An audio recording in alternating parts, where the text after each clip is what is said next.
The first time Alan noticed the hole, it seemed insignificant, a tiny, dark circle in the corner of his bathroom. It was about the size of a coin, tucked away behind the toilet, as if it were trying to escape detection. Alan, a man of routine and predictability, shrugged it off. His days were consumed by work at the local library and evenings spent reading in solitude. Life was orderly, and Alan liked it that way. But the hole nagged at him. Every morning as he brushed his teeth, he caught glimpses of it in the mirror. Every evening, as he turned off the bathroom light, it seemed to beckon. He told himself it was just a crack in the grout, maybe something left behind by a careless plumber. Still, something about its depth seemed unnatural, almost inviting.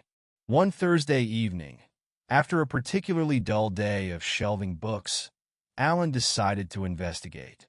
Armed with a flashlight, he crouched near the hole, aiming the beam inside. To his surprise, the light disappeared into an inky void. He squinted, leaning closer, half expecting to see a mouse scurry out. Instead, there was only silence. The hole seemed to stretch endlessly, defying logic. Curiosity transformed into obsession. The next day, Alan bought a small endoscope, the kind plumbers use to inspect pipes. When he fed the camera into the hole, the screen revealed something extraordinary. Instead of dirt or concrete, the camera captured a kaleidoscope of shifting colors, like an aurora borealis trapped in the walls of his bathroom. Shapes materialized within the swirling hues, trees, buildings, and even people. Alan blinked, unsure if he was dreaming. He spent the weekend glued to the screen. Each time he inserted the camera, the images changed. One moment, he saw a bustling city with cars that floated instead of rolled. The next, he witnessed a forest where the trees glowed with a bioluminescent light. It was as if the hole was a window to alternate Earths, each more bizarre and wondrous than the last. Alan's orderly life unraveled. Work became an afterthought, his evenings consumed by the portal. He began documenting what he saw, sketching the worlds and jotting down notes in a leather-bound journal. One world had oceans of liquid silver. Another was inhabited by towering, insect-like creatures.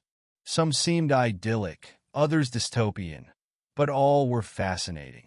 The more Alan watched, the stronger his urge grew to do more than observe.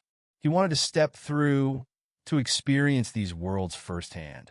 The idea terrified him, yet it was irresistible.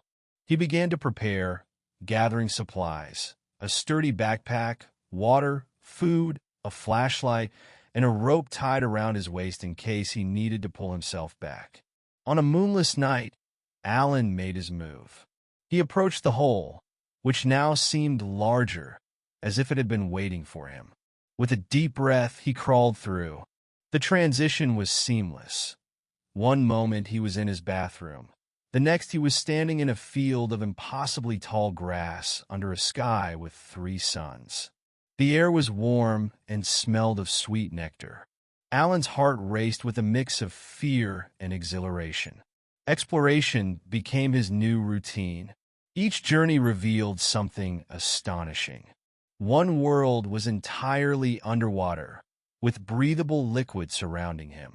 Another was a barren wasteland with ruins of cities that seemed eerily familiar.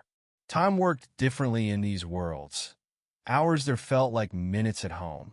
Alan would return to his bathroom, disoriented but unharmed, his journal filling with sketches and notes. But the hole's allure came with consequences. Alan began to lose track of time in his own world. Friends and co-workers grew concerned about his absence. His once pristine apartment became cluttered with artifacts he brought back. A glowing stone, a feather that hummed when touched, a vial of shimmering liquid. The hole seemed to demand more of him, pulling him into longer and more dangerous explorations. One day, Alan discovered a world that mirrored his own almost exactly. The streets, the buildings, even the people were identical. He saw another version of himself, sitting in a cafe, laughing with friends, a life he'd never had. It was both comforting and unsettling. He wanted to approach his double, to ask questions, but fear held him back. What if crossing paths with himself caused irreparable harm? He returned to his bathroom, shaken. The discoveries grew darker. Some worlds were plagued by disasters, fires, floods, and strange, malevolent creatures. Alan began to encounter beings that noticed him. In one world, a group of shadowy figures followed him, their whispers echoing in a language he couldn't understand. In another, a creature with too many eyes stared at him from a distance, its gaze piercing. Alan's excitement turned to paranoia. Was he simply observing, or was he being watched in return? His health deteriorated. He slept less, ate sporadically, and his once orderly life descended into chaos. The journal, now filled with hundreds of pages, became his sole anchor. He contemplated sealing the hole, but the thought of losing access to the worlds was unbearable. The hole had become his purpose, his addiction. One night, Alan woke to a low humming noise emanating from the bathroom. The hole was pulsing with light, brighter and more erratic than ever before. He approached cautiously, heart pounding. As he stared into the vortex, a hand, human-like but translucent, emerged, reaching toward him. Panic surged through Alan, but he couldn't move. The hand gripped his arm, pulling him forward. He resisted, but its strength was overwhelming. Alan's vision blurred as he was dragged through the hole into a void. He floated in darkness, surrounded by fragments of worlds he had seen and others he hadn't. Voices whispered, some pleading, others accusing. He felt himself unraveling, his memories scattering like leaves in a storm. Just as he thought he would lose himself entirely, he landed in a world unlike any other. It was empty. No people, no buildings, just an endless expanse of white.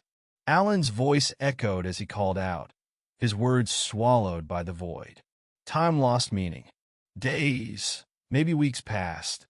He wandered aimlessly, haunted by the faces and places he'd seen. The journal, his lifeline, was gone. When he finally returned to his bathroom, it was as if no time had passed. The hole was gone, replaced by smooth, unbroken tiles. Alan collapsed, overwhelmed by relief and grief. The artifacts he'd collected were missing, as if the hole had erased all traces of its existence. Only the memories remained, vivid yet intangible. Alan tried to rebuild his life. He returned to work, reconnected with friends, and kept his apartment spotless. But he was a changed man. The allure of the hole lingered, a constant ache in the back of his mind. He often found himself staring at the corner of the bathroom, hoping or fearing that it might reappear. In the quiet moments before sleep, Alan wondered if the hole had chosen him or if he had created it through some subconscious longing. The mystery remained unsolved, a question that would haunt him for the rest of his days. Yet, despite everything, a part of him couldn't help but hope for one last journey into the unknown.